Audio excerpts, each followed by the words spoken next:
The day I was wheeled into the operating room, my family and my girlfriend were all with my adopted brother watching his competition. That was the day my surgery went wrong.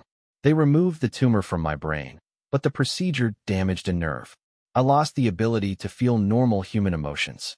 I had a tumor growing in my brain. I originally planned to tell my parents and my girlfriend about it, but my parents were busy buying plane tickets to go overseas with my adopted brother for his painting competition. My girlfriend had been working late constantly.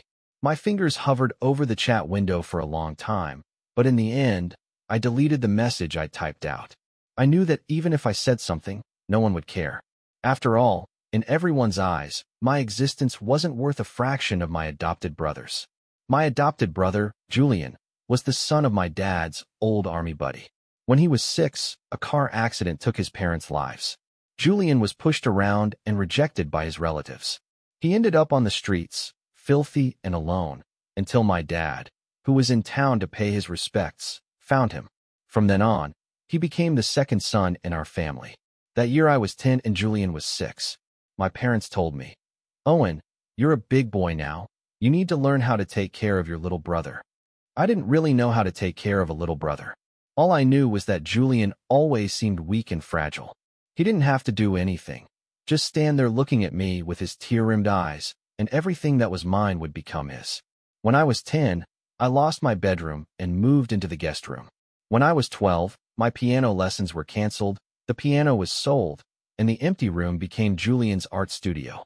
After I turned 15, I never wore new clothes again, just rotated between 2 school uniforms. My parents didn't care. They dressed Julian in stylish clothes and bragged to anyone who would listen about how handsome their son was. From that point on, I stopped going home much.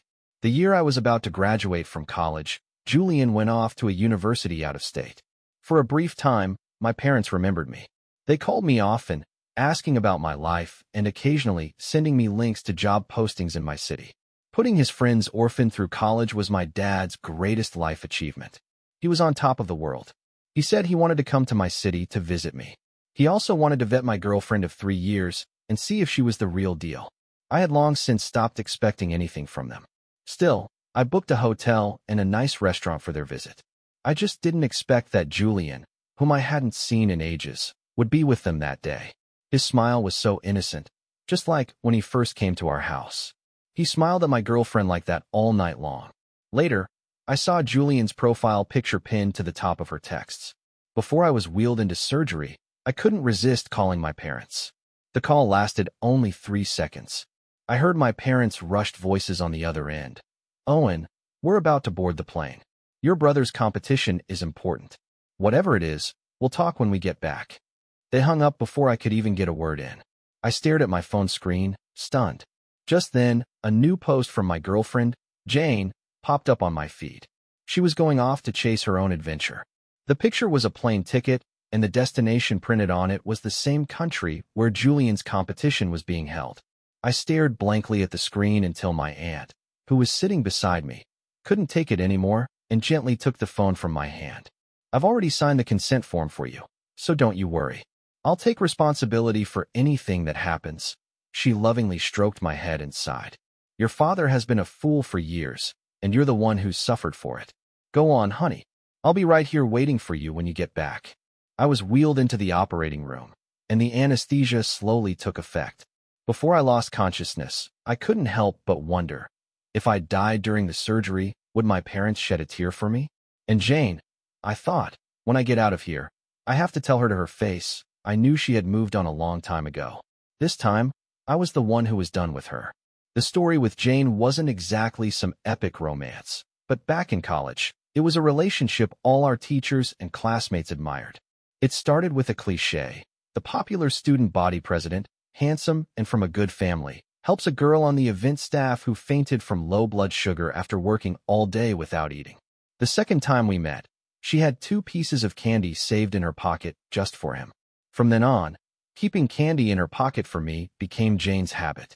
In her eyes, I was so fragile, a strong gust of wind could knock me over. She would always look at me with concern and say, "Owen, I've never been so afraid of losing someone." She said I meant more to her than anyone else, that there would always be a special place for me by her side, just like her coat pocket would always have candy ready for me.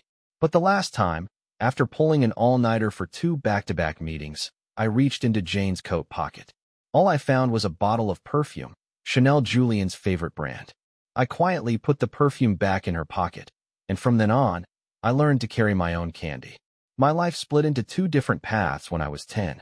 From that age on, I tried to get used to living without relying on anyone. I lowered my expectations for everyone. If you don't expect anything, you can't be disappointed, and you won't fall into despair when the disappointments pile up.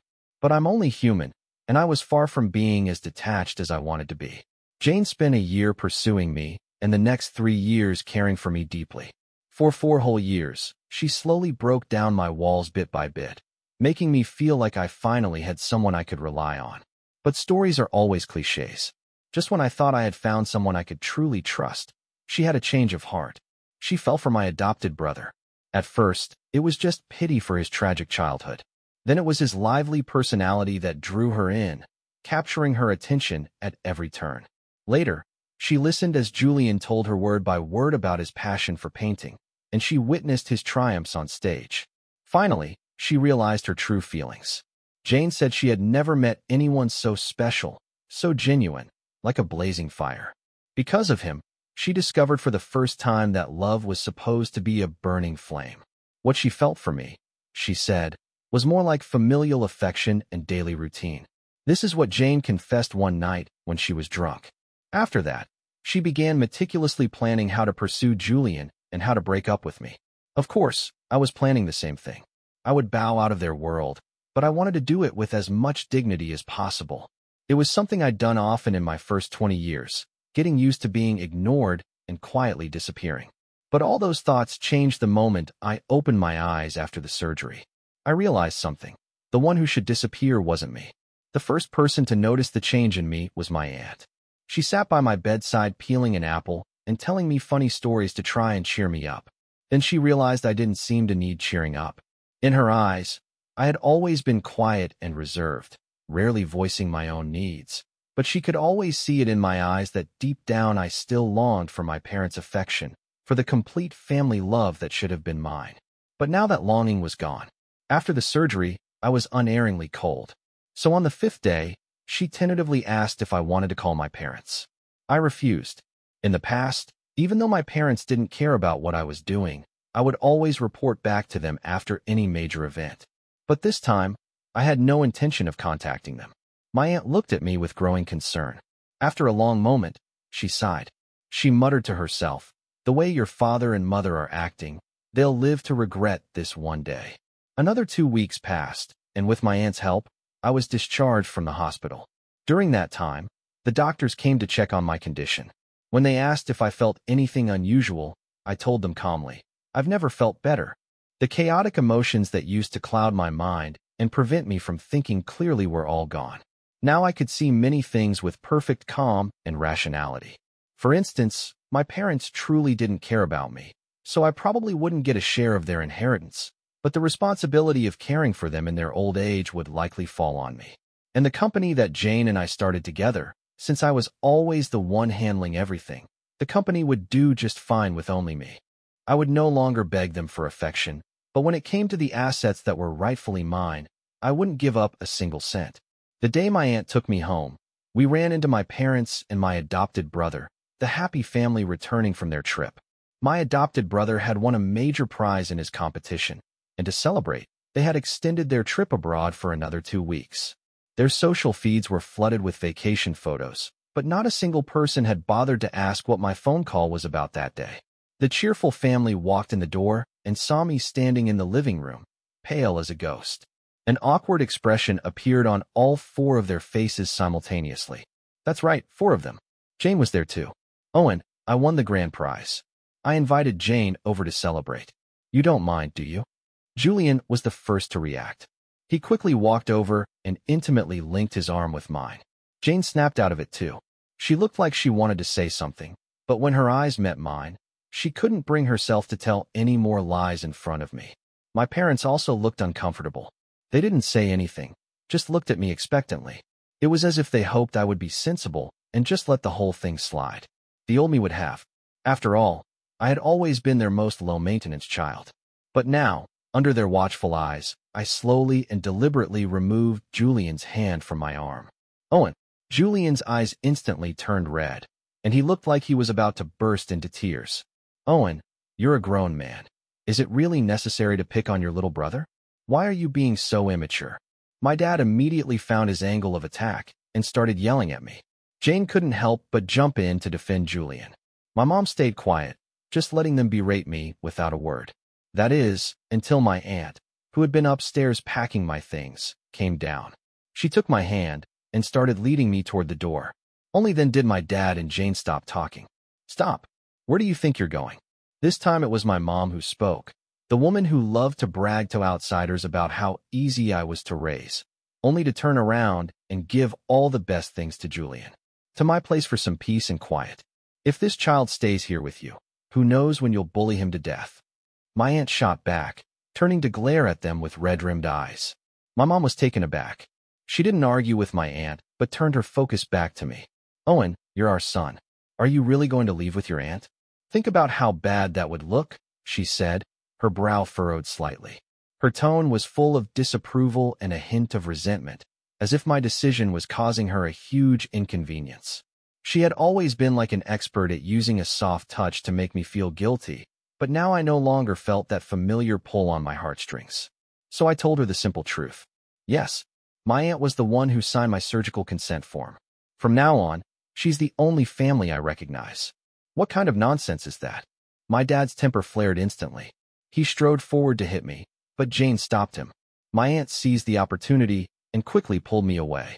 My mom's voice trailed after us, relentlessly questioning, surgery? What surgery? Why didn't you tell me? She kept pounding on the car window even after my aunt and I were inside. Seeing this, my aunt rolled down the window and kindly enlightened her. Have you ever heard of brain tumor surgery? A while back your son had a tumor in his head. He almost missed his window for treatment because he couldn't find a family member to sign the consent form. In the end, he came to me for help, and we caught it before the tumor turned malignant. As she spoke, my mom's face went completely white. Something this serious, why didn't he tell us? She muttered to herself. My aunt smiled and reminded her. 2 weeks ago, Owen called you guys many times. My mom seemed to remember something. She pulled out her phone in disbelief and frantically started searching through it. It won't do you any good to find the call log, you know, my aunt said. You answered the phone, but who among you had the patience to listen to what Owen had to say? You were all too busy getting your precious adopted son on a plane. With that, my aunt ignored her, stepped on the gas, and we sped away. That night, my mom tried to contact me, but found that I had blocked all of her accounts. My dad, Julian, and Jane were blocked too. Unable to reach me and still smarting from the humiliation, my parents couldn't bring themselves to contact my aunt and uncle.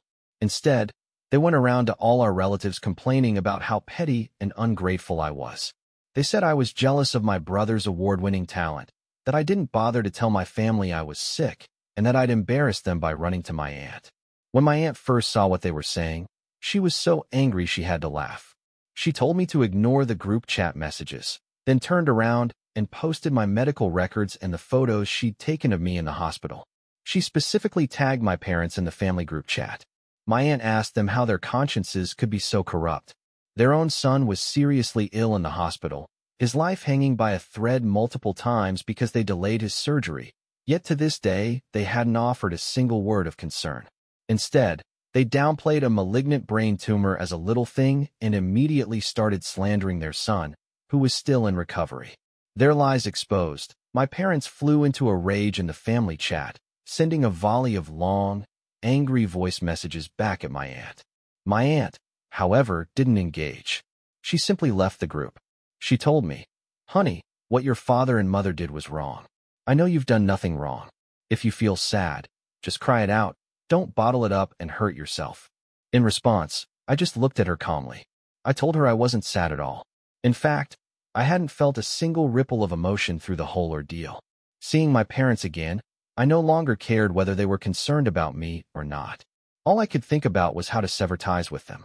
It was better than being tangled up in this mess only to be dragged down by them later and have my life turn into a total disaster. Under the moonlight, I saw the astonishment in my aunt's eyes. Those kind eyes were wide open, and within moments, they filled with pain. I knew something was wrong with me. I could clearly recognize others' emotions, but I couldn't feel any of my own. It was probably a side effect of the surgery, but I didn't hate it. In fact, I thought it was better this way. I still had my ability to tell right from wrong. I just saw things more objectively and rationally now. For example, I knew with certainty that my aunt genuinely cared for me. Even if I couldn't feel the emotion called gratitude, I knew I should honor and care for her for the rest of my life. As for my parents, they may have noticed the change in me, but they were still dreaming that I would come crawling back, ready to be manipulated again. But they didn't know that was never going to happen again. Another 2 weeks passed. My parents constantly bragged on their social media about how well they treated Julian, and they had people relay the messages to me. They wanted me to feel regret. They wanted me to know that if I were smart enough, if I knew how to back down and suck up to them like Julian did, then they could treat me that well too. Never mind that for the past 20-odd years, that's exactly what I had been doing. Finally, when I showed no reaction, they started to panic. One day outside my office, I saw my parents and Julian, the perfect family of 3. Standing with them was Jane, who had also been missing for 2 weeks. When Jane saw me, she instinctively opened her mouth to say hello, but in the end nothing came out. She just looked away guiltily. Seeing this, Julian's expression soured. Unlike the glamorous young man in my parents' social media posts, Julian looked haggard, his eyes red and swollen, as if he'd just been crying. But the moment he saw me, his eyes lit up. They were clearly up to no good, but I had no interest in watching their performance.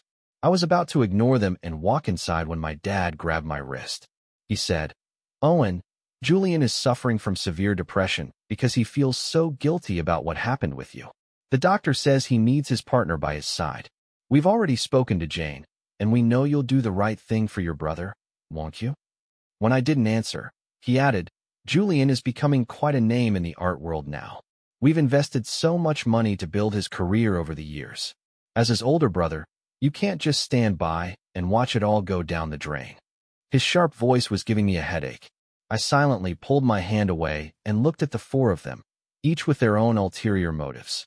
Now that the filter of so-called family affection was gone, I could see their hidden intentions as clear as day. Even if Jane wanted to be with Julian, there were plenty of decent ways to handle it. Not like this, making a huge scene at my office to force my hand.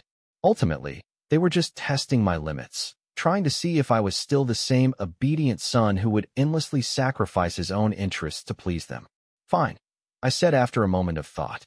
But before any of them could show a hint of relief, I turned to Jane. 3 years of college, plus 3 years building this company. That's 6 years of my life. I want 15% of the company's original shares as compensation. As if she never expected me to ask for anything, Jane's face darkened. She was about to say something, but I upped the ante. "Once the compensation is paid, I won't say another word about you and Julian. You don't even have to invite me to your wedding. I won't be living at the family home anymore. As long as you don't bother me, I'll disappear from your lives completely. You wouldn't want your precious artist to be labeled a homewrecker, would you?" The moment the words left my mouth, Julian reacted instantly. He didn't give Jane time to think. He just hugged her arm and whimpered pitifully. Jane had always prided herself on being above material things, seeing money as trivial. Now blinded by love, she actually agreed. Jane and I founded the company together. I held 26% and she held 35%. Over the years, I had bought back another 10% of the shares.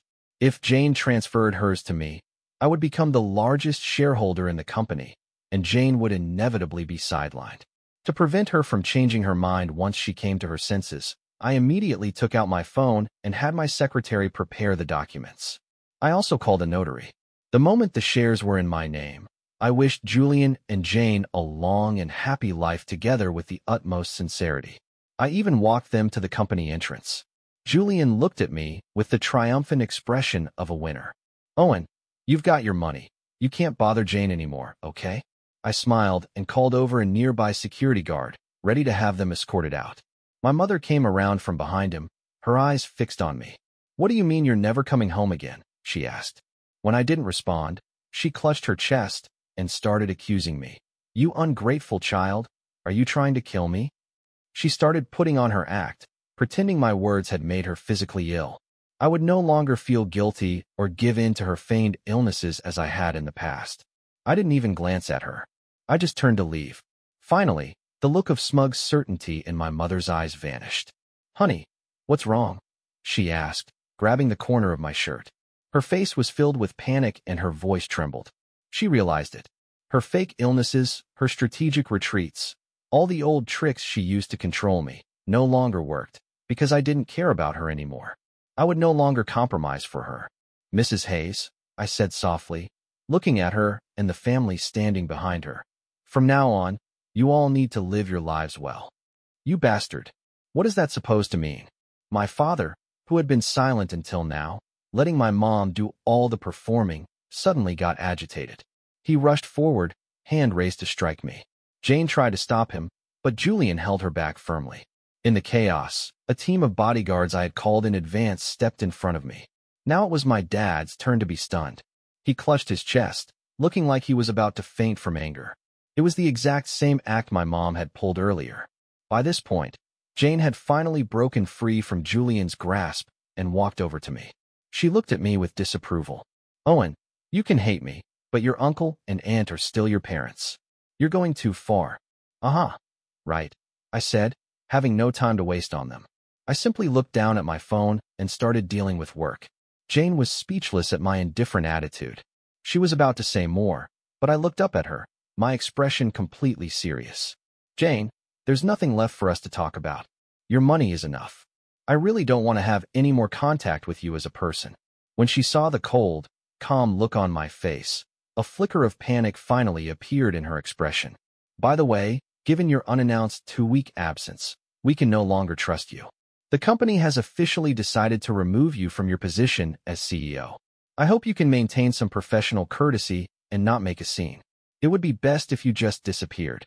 With that, I held up my phone and right in front of her, blocked her on the company's Slack channel too. Ignoring Jane's ugly expression, I turned and walked away. As expected, I took over Jane's former position. I then worked with the other shareholders to apply pressure until finally Jane was forced to sell off her remaining shares.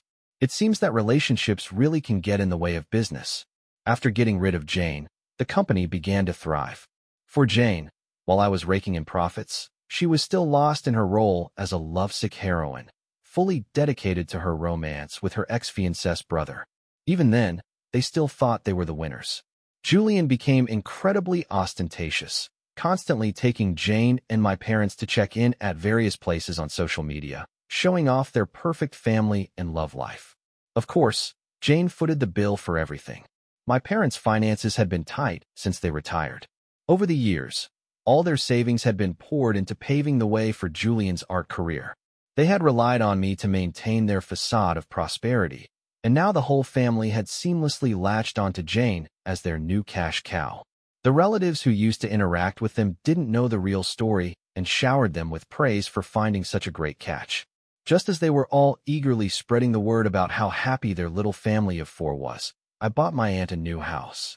I moved her out of her old, rundown apartment complex and into a detached house downtown. My aunt never married and had no children. She had always treated me like her own son. At first, she refused to let me put her name on the deed until I told her that if the house was in her name, it would be safe from any blood-sucking schemers. I tried to recall how I used to act cute with her as a child, mimicking an affectionate expression as I leaned on her shoulder. "From now on, I'll live with you, Auntie. You won't get tired of me, will you?" I said. My aunt's eyes immediately reddened. She patted my back and whispered softly, "Never, never. As long as I'm here, Owen will always have a home." When my parents heard I'd bought my aunt a house, they were furious. They showed up outside our gated community that very night, but security was tight. Since they weren't on the list, they weren't even allowed to wait at the gate for more than 3 minutes. My dad called my aunt's phone and unleashed a torrent of abuse. In his mouth, my aunt became a malicious schemer who was driving a wedge between father and son. My aunt listened calmly, then asked, "Brother, with all the things you've done to Owen, do you really need me to drive a wedge?" My dad's voice faltered. Before he could argue, my aunt continued, "You say Owen is your son, so why is there no bedroom for him in your house? No set of dishes for him? He's not even in the family photos. You claim he's your son, But where exactly does he fit in? I remembered one bitter winter when I had no winter clothes. I had to layer all my fall and spring school uniforms and was shivering in the snowstorm. But when I got home, the house was empty. My parents had taken Julian to the movies. There were no leftovers for me in the kitchen, and I had no money in my pocket.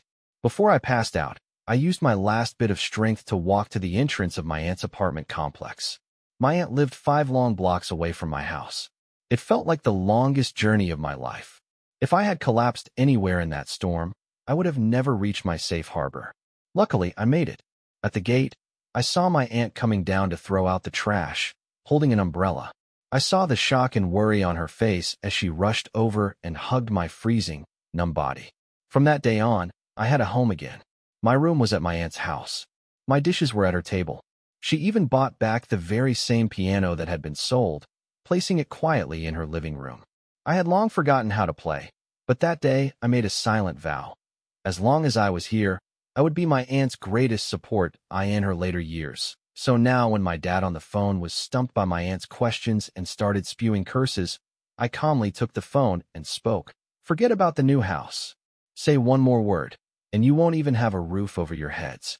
Now, I'd almost forgotten, it wasn't just the house. Their living expenses had also been coming from my bank account. Their meager pensions and savings had been completely depleted years ago, spent on flying Julian around the world for competitions and hiring famous art tutors for him. And yet, they still treated me like dirt, looking down on me in every way. The voice on the other end of the line was silent for 2 seconds, followed by my dad's thunderous roar. "Owen, have you lost your mind? You fucking dare." The louder he yelled, the more insecure he was. "I've already died once on an operating table.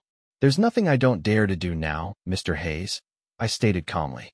My dad took this as me complaining about their behavior. He switched to a softer approach, trying his usual tactic of stick and carrot.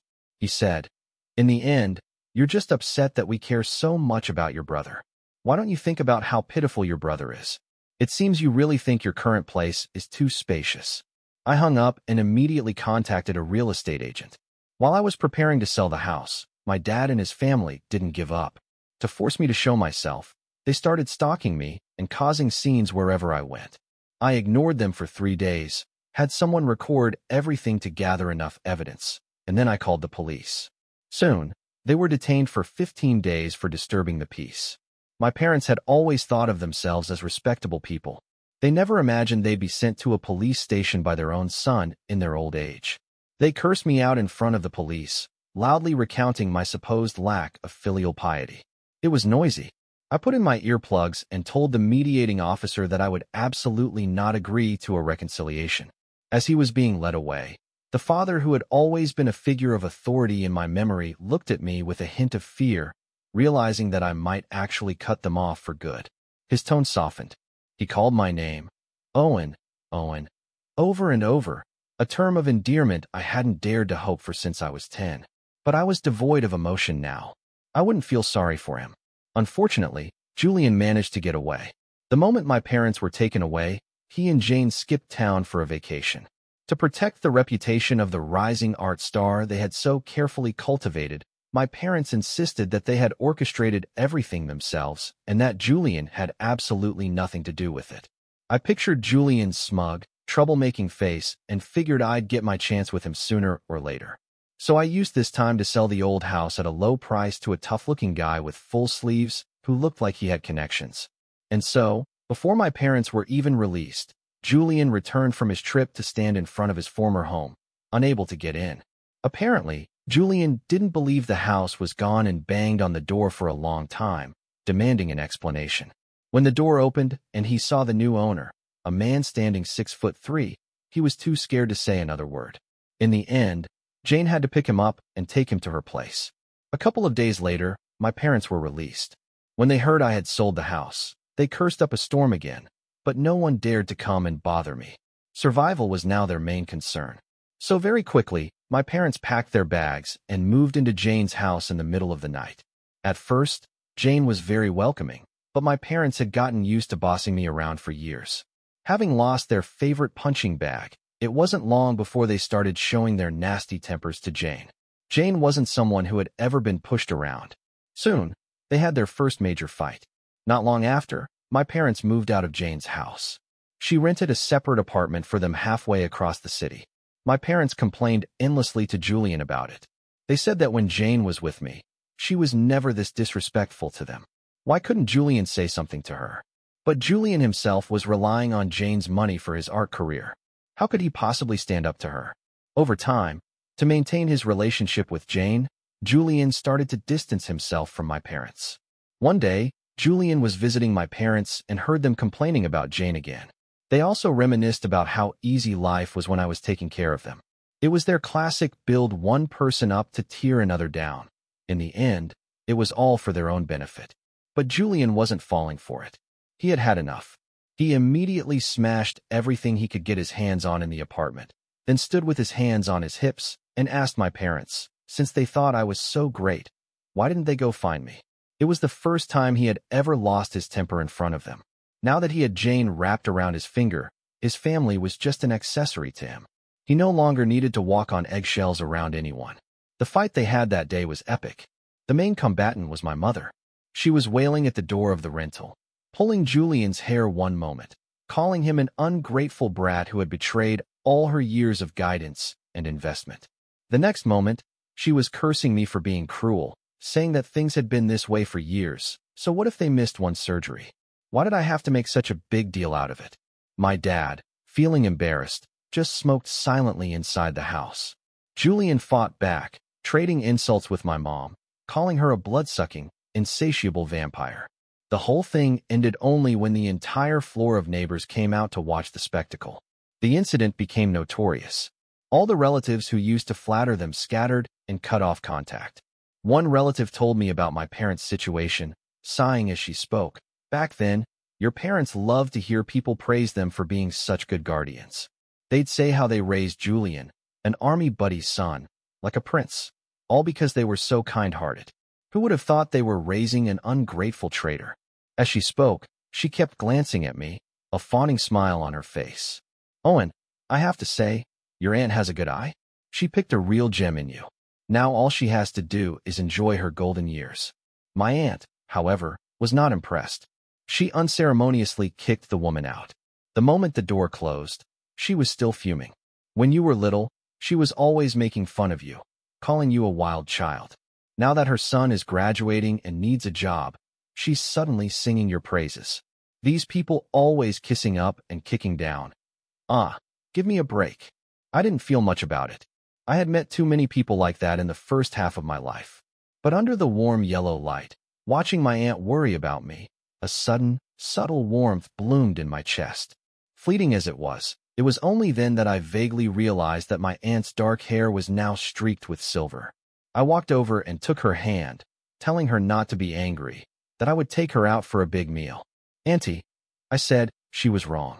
It's not that you had a good eye and picked me.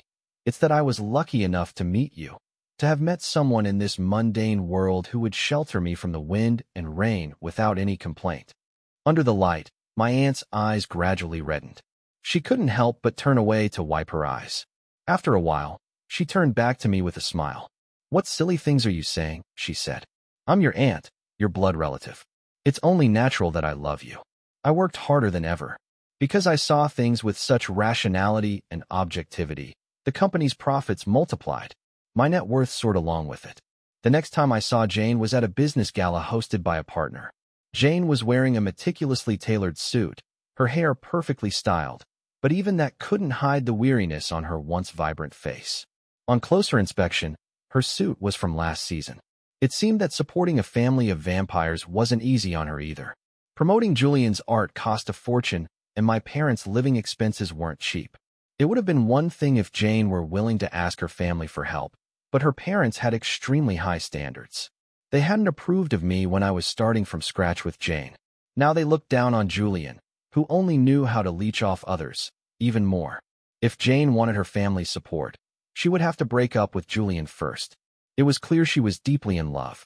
That's why she was willing to humble herself now, smiling obsequiously at the small-time bosses she once looked down upon. But it seemed the people she once looked down on now looked down on her. One of the bosses, who was getting annoyed with her persistence, saw me and his eyes lit up instantly. He greeted me and walked over quickly. Seeing this, Jane was stuck, unable to advance or retreat, just standing there awkwardly. But the moment our eyes met, she flinched, all her former confidence gone. When the company was just starting out, Jane disdained the schmoozing and networking that happened over drinks. I was always the one who handled that side of the business. Now both the company and our partners were well established. Naturally, they recognized me, not her. It was only logical. I didn't know what Jane was so sentimental about, but the next second, as if she had made up her mind, she started walking toward me. I turned and said a few quiet words to my side. My bodyguard intercepted her. She couldn't get within 10 feet of me and was politely escorted out of the venue. Later that night, after the banquet ended, I ran into Jane, who had been waiting for me by my car. I looked at her standing there. I ran through our past in my mind one more time, confirmed that everything that had happened was settled and that there were no loose ends, and then, without a second thought, turned to get in my car. Jane quickly reached out to stop me. The car door slammed on her hand, and I heard the sickening crack of breaking bones. Jane's face went pale. She clutched her injured hand, but her eyes were still fixed on me. "Do we really have to end up like this, Owen?" Her voice was hoarse with pain. I rolled down the window, tossed out a check for $100,000, and gave her a slight smile. "For your medical bills." Then, without waiting to see if she would take it, I let go and stepped on the gas. Ever since seeing Jane, I had been on my guard. This group was imploding, which meant they were starting to target me again. Sure enough, a couple of days later, I saw Julian, whom I hadn't seen in a long time, at the company entrance. If I remembered correctly, he was supposed to be at the City Theater for a very important competition right now. The organizing committee had sent me an invitation, and Julian's name was on the list of contestants. But here he was, not even in his performance attire, his face deliberately made up to look haggard. He was clearly here for me. Upon seeing me, Julian put on his most pitiful expression and, without a word, dropped to his knees. "Owen, I'm begging you, please let Jane go. She's your sister-in-law now. How could you get revenge on her just because of your own feelings?" He wailed and sobbed, more dramatic than an opera singer. I looked up and, sure enough, I spotted several professional camera lenses in the growing crowd of onlookers. So that was his plan. I pulled his hand off me and said in a cold voice, "Julian, let's get something straight. You stole your brother's fiancée first. Then you couldn't control her and let her stalk and harass me. I acted in self-defense and paid her medical bills. What more do you want?" My voice was just loud enough for the onlookers to hear clearly. Julian's face went white, and his eyes filled with hatred. The whispers from the crowd grew louder. I knew he had another trick up his sleeve, and just as I expected, after another round of loud crying from Julian, two familiar figures appeared before me. If I could still feel emotions, I would probably be laughing out loud right now. I had to admit, their bond was truly strong. After the last disastrous confrontation, they had somehow managed to make up with Julian. Unfortunately, I no longer had feelings. So before my parents could speak, their eyes darting around nervously, I held up a hand to stop them. I then motioned for my assistant to start recording. With several cameras pointed directly at them, I spoke calmly and slowly. "From this moment, every word you say will be recorded as evidence and will be subject to legal consequences. If even half a sentence constitutes slander, I will file a lawsuit and pursue it to the fullest extent." Hearing this, my dad's face turned ashen. My mom's lips trembled. She tried to speak several times, but couldn't get the words out. I had no patience to wait for her to compose herself. I turned to leave, which finally spurred her into action. She rushed forward, grabbed my leg, and burst into tears. "My son, what's happened to you?" "It's me, Mom. You never used to treat me like this," she cried. She sobbed about how hard it had been to raise me all these years. She said the pressure of adopting her husband's army buddy's son was immense, that their lives had been very difficult. She said I used to be such an understanding son, always considerate of their feelings.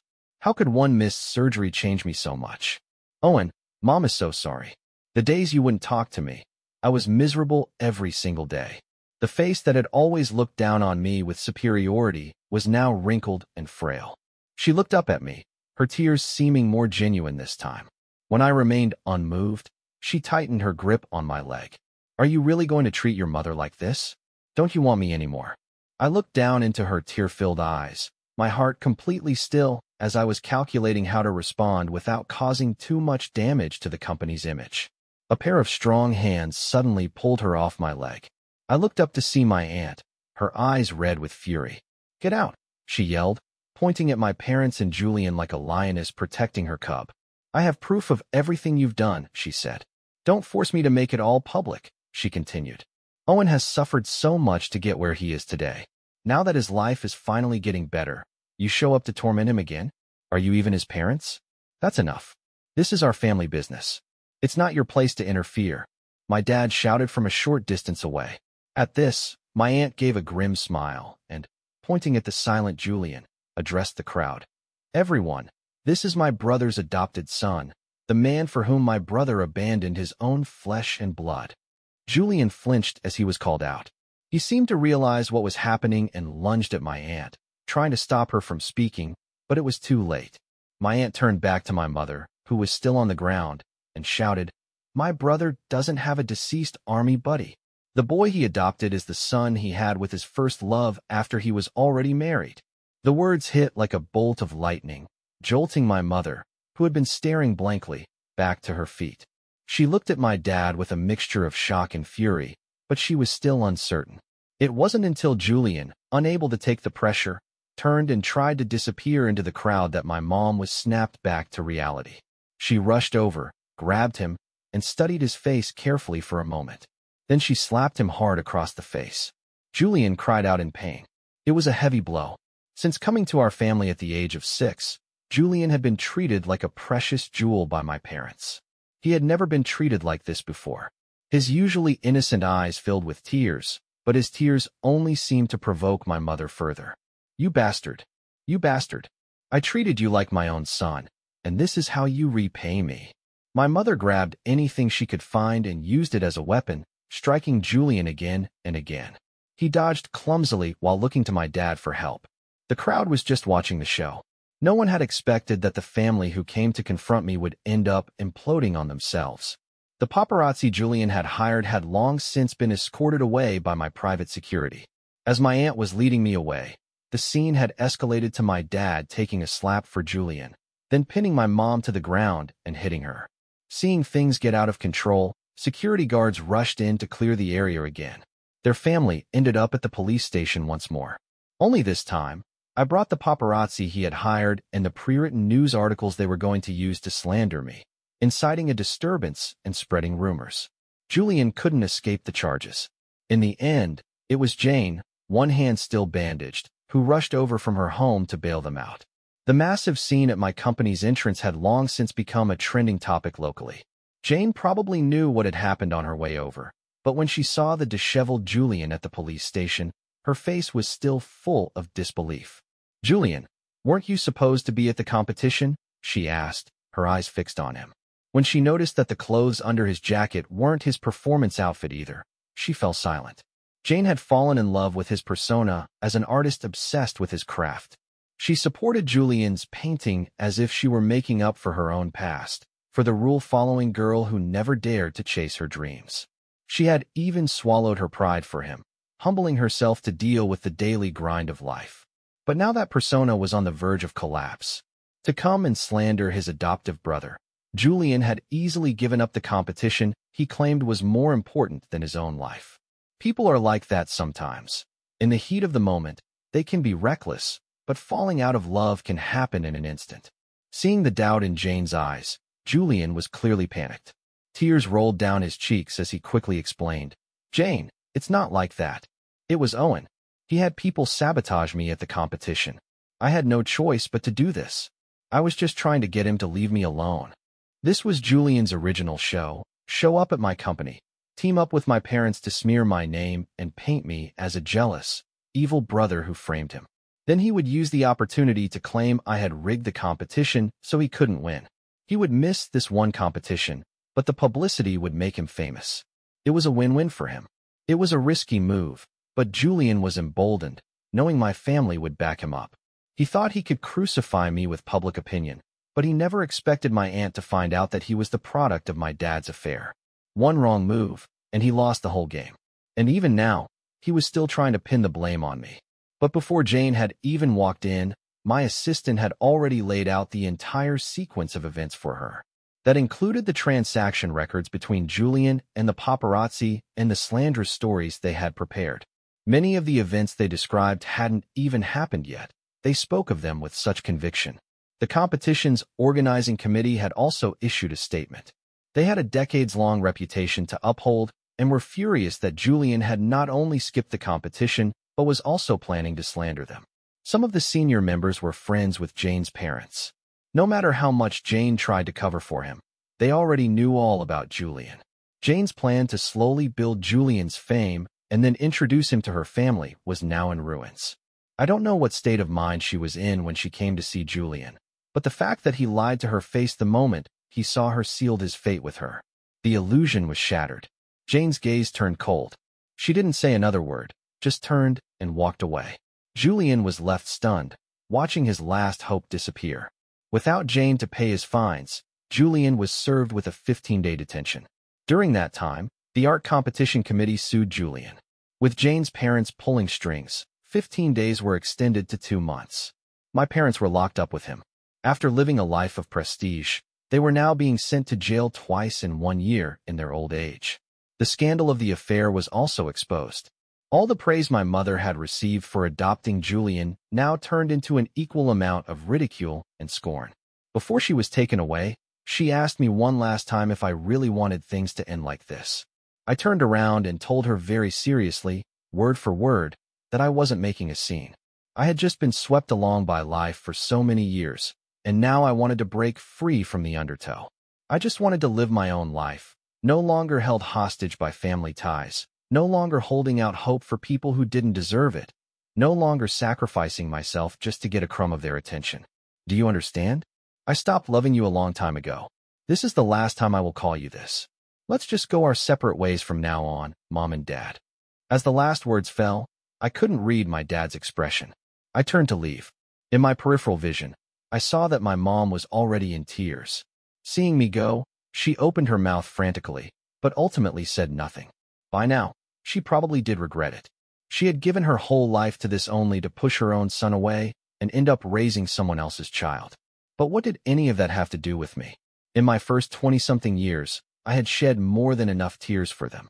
When I walked out of the police station, my aunt was waiting for me. She was one of the few people in the world who truly understood my father. She was worried that now that I had publicly humiliated him, he would do something to hurt me and Julian.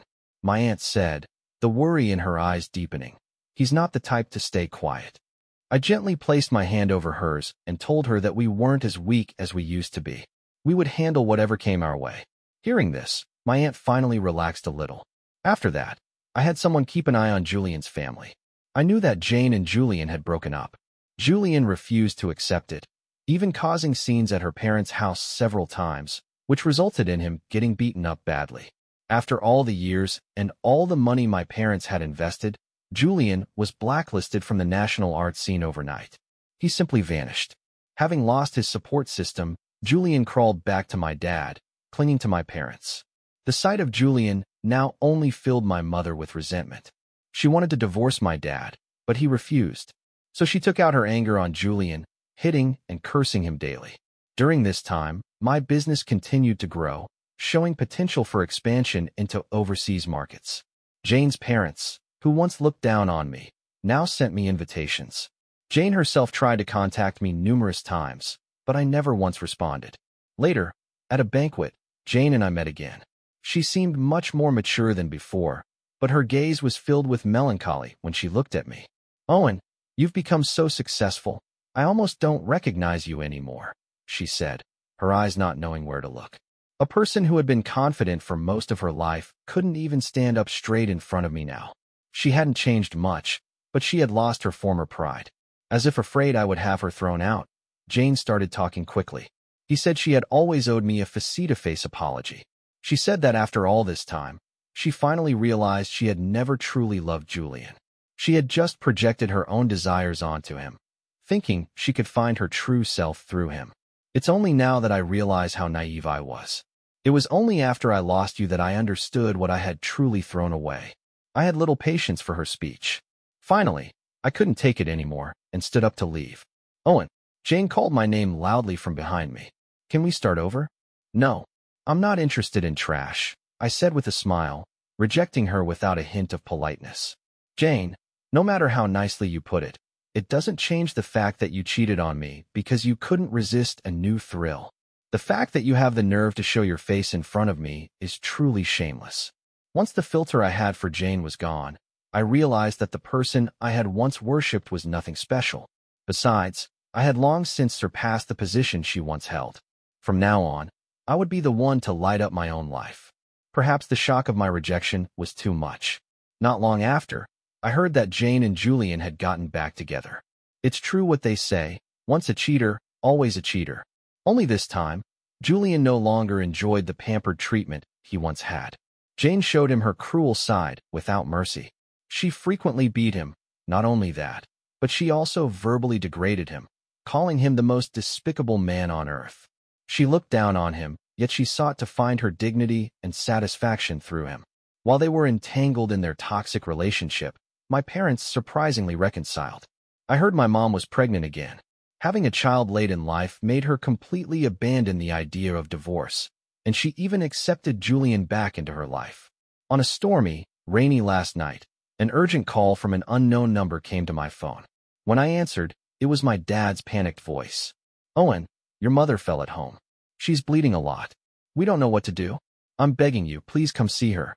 She raised you for over 20 years. After hanging up, I calmly dialed 911 and called an ambulance for them. My aunt looked at me worriedly from the side, getting up several times to ask if I wanted her to go with me. There's no need. I'm not a doctor. I wouldn't be any help, I said calmly. My aunt looked at me for a long time before finally agreeing in a low voice. You're right. You're right. The weather's bad. It would be dangerous to go out. Hearing her words, a flicker of confusion crossed my mind. Later that night, after finishing up some work, I was getting ready for bed when my phone vibrated. I answered it to a burst of static. I hung up without a second thought. It was only after I closed the call screen that I saw the same number had sent me several text messages. The latest one was brief. I'm sorry. A person like me doesn't deserve to be your mother. You and your aunt live well, Owen. Mom is going to atone for her sins. Scrolling up, there were only 3. Don't come. My heart suddenly skipped out a beat. A long-forgotten sense of alarm filled my chest. I pushed back my chair, stood up, and started for the door. But when my eyes fell on the violent storm raging outside, my steps slowed. Finally, I took out my phone and dialed the police precinct for my parents' district. The first call I received the next morning was from the police. They told me that there had been a fire at my parents' old apartment complex the previous night. Julian, my parents, and Jane were all found dead in the apartment. After an investigation, they suspected arson. The medical examiner had found excessive amounts of sleeping pills in all 4 of the victims' bodies. For a moment, I didn't know what to feel. The emotional stir from last night's text message was gone in a flash, and my mind returned to a state of complete calm. My aunt, however, had red eyes when she looked at me. She hugged me tightly and comforted me softly, telling me that I still had her as my family. I lowered my gaze and said nothing. A long time later, when the police investigation concluded, I finally learned what had really happened that night. It turned out my mother wasn't pregnant at all. She wanted to divorce my dad, but he felt it would be a humiliation and tied her up at home. Julian was not doing well at that time.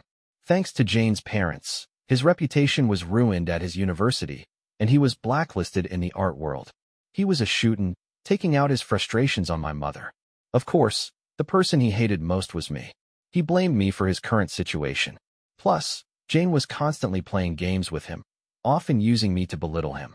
So Julian and my dad came up with a vicious plan.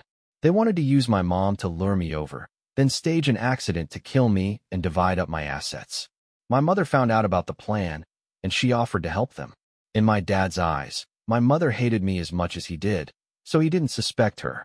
So on that rainy night, my mother added sleeping pills to my dad's and Julian's food. She also called Jane over.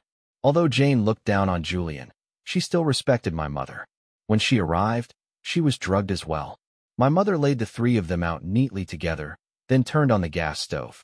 In addition, we obtained Ms. Hayes's suicide note from one of your relatives, the officer said. He handed me a letter. I opened it. The paper was stained with tears. Owen, if we are fated to meet in the next life, I promise I will be a good mother. In this life, I will go and atone for my sins. I thought, if there really is a next life, it would be better if we didn't get entangled again. After that, my aunt and I lived a good life. In the winter, I would make dumplings at her house, which she had decorated in warm, cozy colors. The first snowflake fell just as she called me over to eat. When I turned my head, I saw my aunt's kind profile, and a familiar warmth began to thaw the ice around my heart. And so, I gave my aunt the first genuinely grateful smile I had shown in a very long time. Seeing this, my aunt froze in place, holding the plate. Gradually, her eyes reddened as well. We looked at each other and smiled. Finally, after weathering 1,000 storms, the road ahead was clear, filled with the warmth of spring.